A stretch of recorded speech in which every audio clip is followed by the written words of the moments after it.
I'm a 26-year-old graphic designer living in Portland, Oregon. What happened to me 2 years ago made me move out of my apartment and completely change how I live. This still haunts me. I'd been working at a mid-sized design firm for about 3 years when I rented a one-bedroom apartment in an older building downtown. The rent was affordable, which was rare for the area, but the building had decent security with a front gate and a lock on the main entrance door.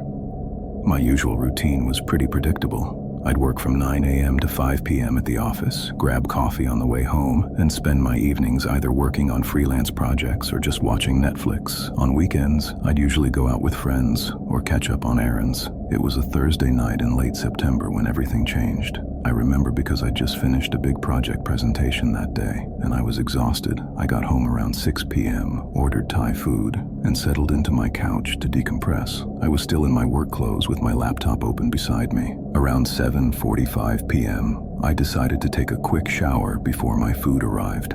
I turned on my music, left my apartment door unlocked because I was expecting the delivery in the next 15 minutes, and stepped into the bathroom. I was shampooing my hair when I thought I heard my front door close. I paused for a second, listening. The water was running, so I couldn't hear clearly, but I was pretty sure I'd heard something. I figured it was the delivery driver. I turned off the shower, quickly rinsed the shampoo out, and grabbed my towel. When I stepped out of the bathroom into my bedroom, I noticed my bedroom door was closed. I always left it open for airflow. My stomach did a little flip, but I told myself I must have closed it absent-mindedly that morning before work. I dried off quickly, threw on sweatpants and a t-shirt, and walked out into my living room to get my wallet for the driver. That's when I saw him. A man was standing in my kitchen, just standing there. He wasn't moving, wasn't doing anything. He was just there, watching me. He was tall, maybe 6 feet 2 inches, wearing all dark clothing. His face was weathered, maybe in his 50s, with a scar running down his left cheek. His eyes were completely empty, no expression, no feeling, just cold, empty staring. My entire body went numb. I couldn't move, I couldn't scream. Every muscle in my body froze. He took a step toward me. That single step broke whatever paralysis had gripped me. I screamed. I screamed so loud, my throat immediately hurt. He didn't respond to my scream. He just kept walking toward me, slowly, deliberately, like he had all the time in the world, and I wasn't even real to him. I backed up toward my front door, still screaming, and he kept coming. I managed to reach the door, yank it open, and run into the hallway, still screaming. My neighbor, Mrs. Chen, opened her door to see what was happening. She must have heard me shrieking. When she opened her door, she took one look at the man now standing in my doorway and immediately pulled me into her apartment and slammed the door. She called 911 while I stood there dripping wet, shaking, trying to explain what had just happened. The police arrived within 8 minutes. When they went into my apartment, the man was gone. My windows were still locked. My front door, which I'd left unlocked, was the only way in or out. They found muddy footprints in my kitchen, presumably from where he'd been standing. They also found a crowbar on my kitchen counter, as if he'd been about to use it. The police checked the entire building. They found that he'd gotten in through a side maintenance door that had a broken lock. No one knew how long he'd been in the building or how long he'd been waiting. My neighbor said she'd heard nothing unusual before the screaming. They filed a police report and did everything they could, but they never caught him. The building increased security after that, but I couldn't stay there. The thought of him maybe still being in the building or knowing exactly where I lived was too much. To this day, I live in a different part of Portland. I have 3 locks on my front door. I never leave my apartment unlocked, not even for a second. I have a security system. I still sleep with my bedroom door locked. Sometimes I wonder if he made it into my apartment by accident, thinking it was someone else's, or if he deliberately chose my place. The police never figured it out, and he was never caught. I still don't know what he would have done if I'd stayed in that shower another 2 minutes.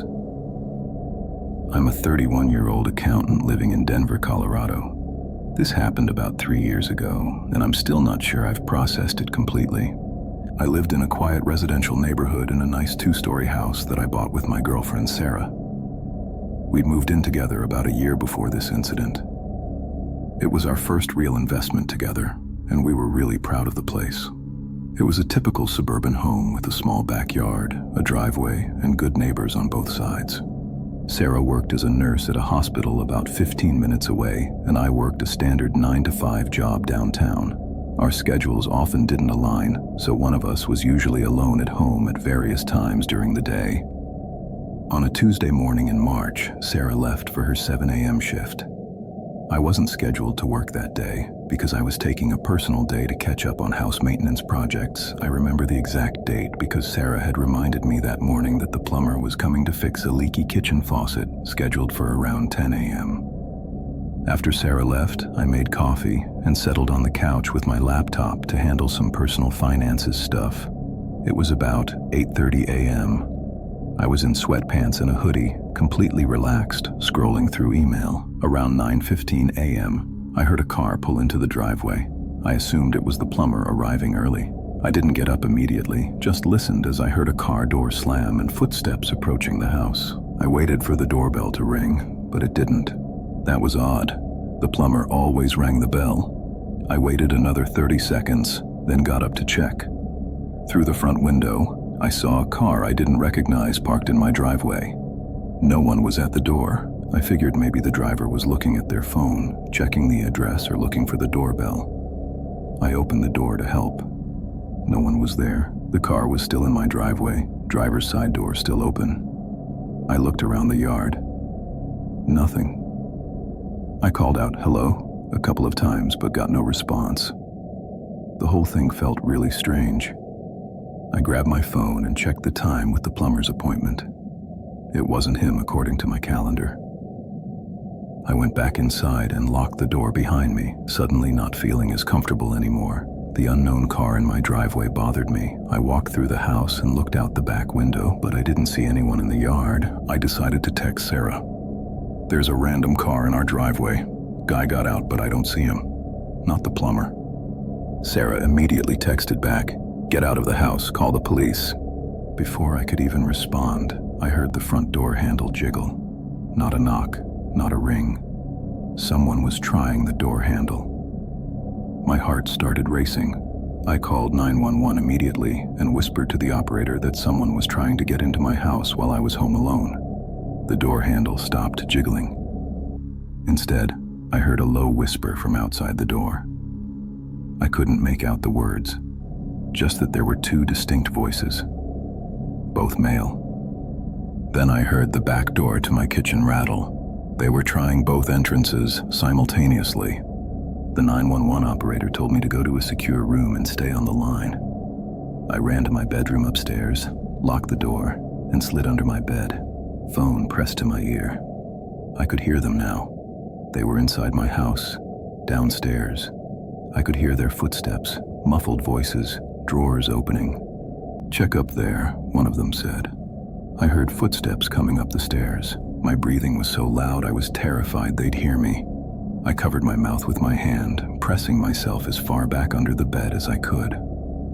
The bedroom door handle turned, then tried harder, rattling the lock. "Locked," I heard the man say from outside the room. "Let's get the electronics and go." They ransacked the house downstairs for what felt like hours, but was probably only about 8 minutes.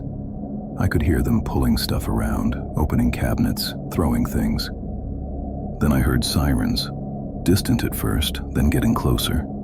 The men's voices changed immediately. "Police, let's go." I heard fast footsteps, then the sound of a car door slamming. Tires screeched as they peeled out of my driveway. The police arrived about 90 seconds later. When they entered my house, they found them already gone. The men had stolen my laptop, Sarah's laptop, both our tablets, her grandmother's jewelry box from the bedroom, and about $300 in cash from a drawer in my nightstand. But that wasn't the worst part. The police found a back window had been forced open with a screwdriver that they left behind. It was the mudroom window that faced the side of our house, completely obscured from the street. One of the officers pulled me aside and said something that made my blood run cold.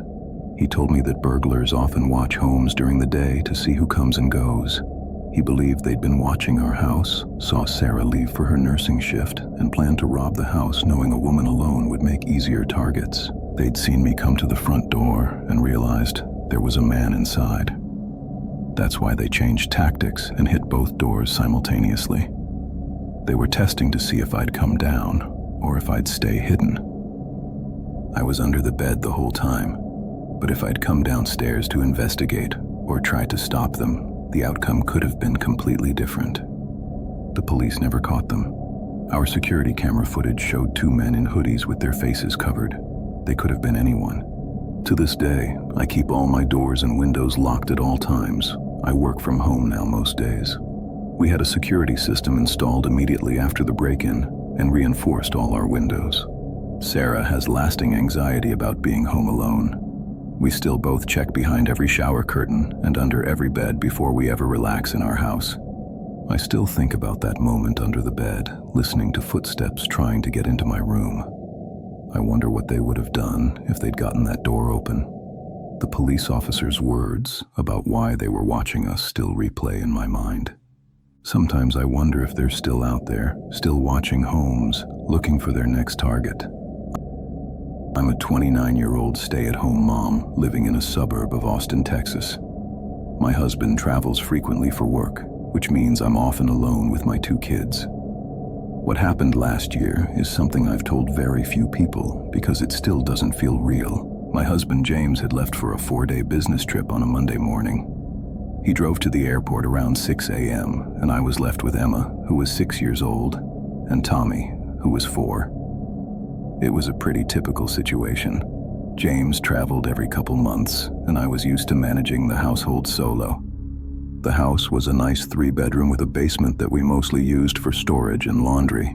I tried to keep the basement door locked because Tommy liked to wander, but I wasn't obsessive about it. The house had a security system, but honestly, I rarely armed it during the day when we were home. The neighborhood was safe and quiet. That Monday, the kids and I had a normal day. We did their school activities, played in the yard, had dinner, and started bedtime routine around 7:30 p.m. By 8:15 p.m., both kids were asleep. I was alone downstairs watching TV in my bedroom with my door locked, which was my routine whenever James was gone. The TV was on, I had a glass of wine, and I was just trying to relax after managing 2 young kids all day. Around 9:30 p.m., I heard a noise from downstairs. It sounded like something had fallen or been dropped. My first thought was that maybe something in the basement had shifted, or maybe a shelf had finally given way from the weight of boxes I'd been storing there for months. I assumed it was just the house settling. Older homes make noises. I'd gotten used to random creaks and bumps. I kept watching TV. 20 minutes later, I heard it again. This time it was more distinct. It sounded like the basement door opening. That got my attention. I muted the TV and listened carefully. The basement door doesn't open on its own. It needs to be deliberately pulled open. I got out of bed and walked to my bedroom door. I listened from there. Everything seemed quiet now. I told myself I was being paranoid. Maybe the latch on the basement door was loose and the house's natural settling had caused it to pop open a bit. Or maybe I'd imagined it or misheard something else. I went back to bed and continued watching TV, though I'll admit I was paying more attention to the sounds in the house now. It was about 10:15 p.m. when I heard footsteps on the basement stairs. Distinct, unmistakable footsteps. Someone was coming up from the basement. My entire body went rigid. I sat completely still, listening. The footsteps were slow, deliberate, step by step, coming up the basement stairs. My mind was racing. Possibilities flooded through my head. Burglar, escaped prisoner, home invader, murderer, all the worst-case scenarios. I grabbed my phone off my nightstand and immediately called 911. I whispered to the operator that I heard someone in my house, that I had 2 young children upstairs, and I didn't know who was in my basement. The operator told me to stay on the line and remain quiet. She asked if I'd armed my security system. I hadn't. "Can you lock yourself in a room with the children?" she asked. "I'm locked in my bedroom," I whispered. "The kids are asleep upstairs." "Go get the children," she said. "Bring them to your room. Lock the door. Police are being dispatched to your location." I hung up and quickly ran upstairs in the dark. I didn't turn on any lights because I didn't want whoever was in my house to know exactly where I was. I grabbed Emma first, who was a light sleeper and immediately confused about being woken up. I carried her to my room and came back for Tommy, who was harder to wake up. The whole process probably took 2 minutes, but it felt like 30. I got both kids into my bed, locked the bedroom door again, and turned my phone back to the 911 operator. I have the children. We're locked in my bedroom upstairs. Police are 4 minutes out, the operator told me. Are you hearing anything else? I went quiet, listening intently. The footsteps had stopped after they reached the top of the basement stairs. I didn't hear anything else now. No movement, no sounds. The house was completely silent, except for my kids asking me scared questions about what was happening. It's okay, I told them, trying to keep my voice steady. We're just having an adventure. Let's be really quiet right now. Every second felt like an eternity. I sat there in the dark with my 2 young children, staring at my locked bedroom door, waiting for either the police or for something terrible to happen. 2 minutes passed, then 3, then finally, I heard a loud banging on my front door. This is the Austin Police Department. We have officers surrounding the house. I let out a breath I didn't know I was holding. I unlocked my bedroom door and ran downstairs with the kids. When I opened the door, there were 2 police officers outside with their hands on their weapons. Are you the resident? One of them asked. Yes, I'm Sarah, I told them. I heard someone in my basement. Go to your car, the first officer instructed. Get in and lock the doors. Don't come out until we tell you to. The officers entered my house with their weapons drawn. Emma was crying. Tommy was confused. I grabbed both kids, left the house as quickly as I could, and got into my car in the driveway with the doors locked. I sat there with my children in the dark for about 15 minutes, watching my house as multiple police cars arrived, lights flashing silently in the night. Eventually, an officer came to my car and told me it was safe to come inside.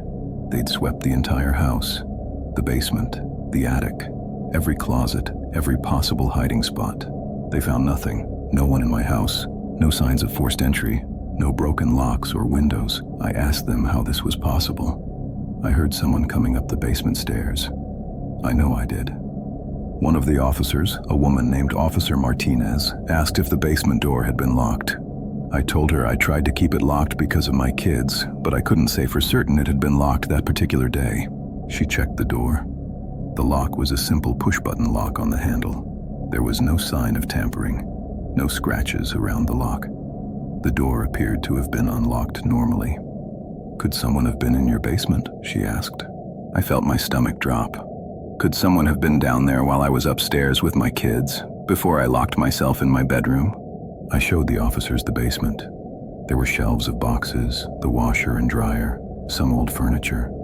Everything looked normal. No signs that anyone had been there. No disturbed boxes. No footprints. Nothing. The officer suggested maybe I'd heard the house settling, or maybe a neighbor's noise traveling through the walls. She was trying to be reassuring, but I could see doubt in her eyes too. They filed a report and told me to call back immediately if I heard anything else. They stayed outside for another 30 minutes before clearing the scene. That night, I didn't sleep. I sat up with both kids in my bedroom, lights on, door locked, listening to every sound in the house. James came home the next day after I called him in complete panic. I told him everything. He had the locks changed immediately, installed a security system, and put motion detecting lights around the entire house.